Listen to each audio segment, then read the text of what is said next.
Halo, perkenalkan nama saya Lisa Dewi Zakia Mukti. Nah, di sini saya akan menjelaskan mengenai perbandingan Odoo dengan Microsoft Dynamics.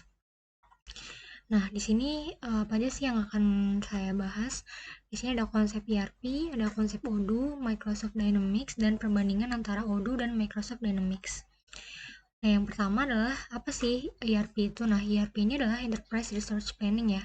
Jadi ERP ini merupakan sebuah konsep dalam melakukan perencanaan dan pengelolaan sumber daya di dalam perusahaan atau organisasi yang terintegrasi sehingga pemanfaatannya dapat optimal dan meningkatkan value bagi seluruh aspek dan pihak di dalam organisasi tersebut.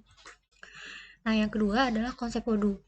Di sini apa sih Odoo itu? Nah, Odoo ini adalah sebuah perangkat lunak aplikasi bisnis yang meliputi manajemen proyek, penjualan, manufaktur, gudang, hingga manajemen keuangan. Hal ini membuat Odoo menjadi perangkat lunak yang baik dalam membantu proses CRM ataupun Customer Relationship Management. Manfaatnya Odoo tuh apa aja sih? Nah, Odoo ini memiliki banyak manfaat ya. Di sini yang akan aku sebutkan ada 4. Yang pertama, sudah banyak komunitasnya.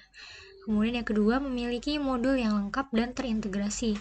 Yang ketiga, mudahnya pemasangan karena memiliki kompatibilitas yang fleksibel. Yang terakhir adalah biayanya yang cukup terjangkau jika dibandingkan dengan software ERP lainnya yang cenderung mahal. Misalnya seperti ERP. Seperti SAP ya, SAP itu biasanya mereka mahal untuk biayanya. Yang ketiga ada konsep Microsoft Dynamics. Nah, Microsoft Dynamics ini adalah serangkaian aplikasi perangkat lunak bisnis yang dirancang untuk membantu perusahaan dalam mengelola berbagai aspek bisnis, termasuk keuangan, manufaktur, rantai pasokan atau supply chain, penjualan, dan layanan pelanggan. Nah, manfaat yang Microsoft Dynamics ini juga akan aku sebutkan ada 4. Yang pertama adalah meningkatkan efisiensi bisnis, yang kedua memperkuat pengambilan keputusan, yang ketiga menyediakan solusi yang fleksibel, yang terakhir adalah meningkatkan transparansi. Nah, di sini aku akan melakukan perbandingan aplikasi Odoo versus Microsoft Dynamics. Nah, yang pertama, jadi kalau untuk penggunanya, Odoo ini sudah memiliki pengguna sekitar 2 juta orang ya, 2 juta pengguna, 2 juta lebih pengguna. Nah, yang kalau Microsoft Dynamics ini dia memiliki 1 juta lebih pengguna. Jadi lebih unggul Odoo ya.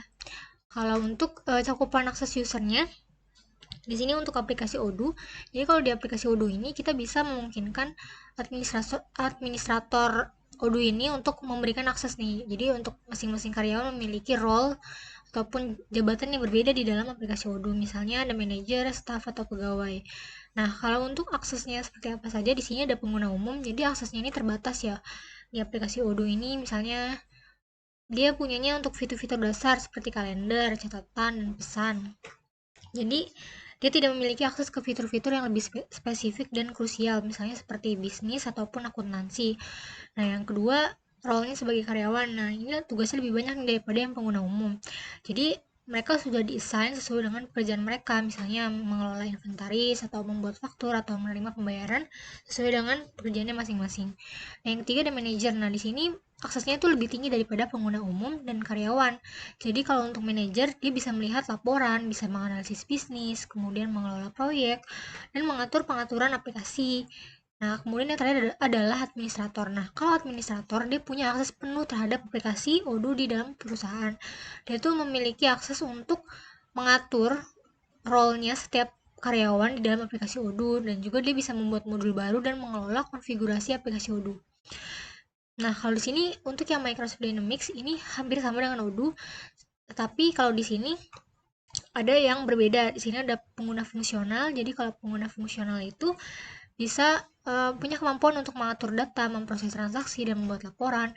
Kemudian di sini juga ada konsultan. Nah, konsultan ini dapat membantu mengkonfigurasi dan mengelola aplikasi untuk bisnis yang menggunakan Dynamics, Microsoft Dynamics. Nah, kemudian terakhir ada administrator, sama seperti Odoo tadi, dia mempunyai akses penuh ya terhadap semua fitur dari aplikasi Microsoft Dynamics. Kemudian untuk biayanya, kalau Odoo ini akan ditagihkan kepada pengguna itu per user ya, per user per bulan sebesar $25.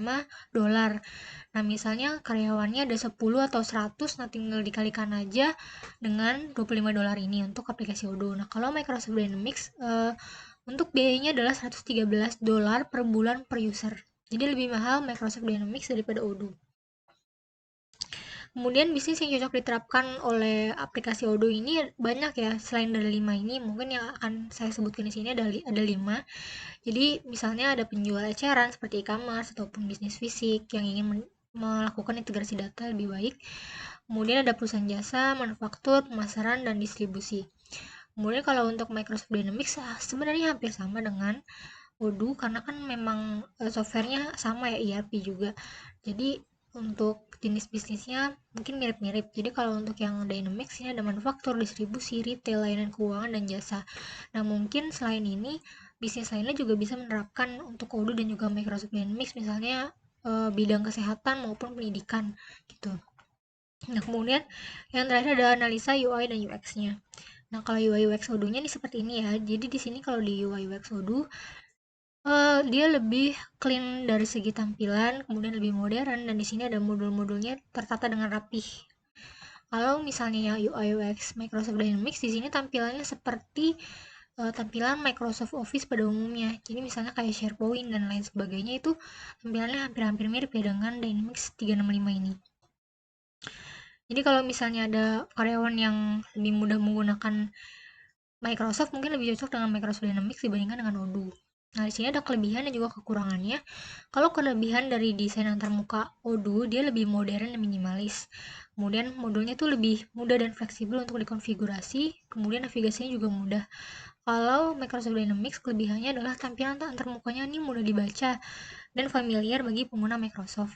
Navigasinya juga mudah dan kemampuannya untuk menyesuaikan tampilan antarmuka sesuai dengan keinginan dari pengguna. Kalau kekurangan dari Odoo, di sini ada beberapa halamannya terkadang terlihat terlalu padat nih dan sulit dibaca. Kemudian tampilannya terkadang membingungkan bagi pengguna yang tidak terbiasa menggunakan ERP. Kemudian kalau untuk Microsoft Dynamics, halamannya itu terlihat terlalu padat dan sulit untuk dibaca, antarmukanya ini sedikit kuno, dan beberapa fitur mungkin tersembunyi jika digunakan oleh pengguna baru, jadi sulit ditemukan. Sekian untuk penjelasan perbandingan antara aplikasi Odoo dan Microsoft Dynamics dari saya. Kurang lebihnya mohon maaf. Wassalamualaikum warahmatullahi wabarakatuh.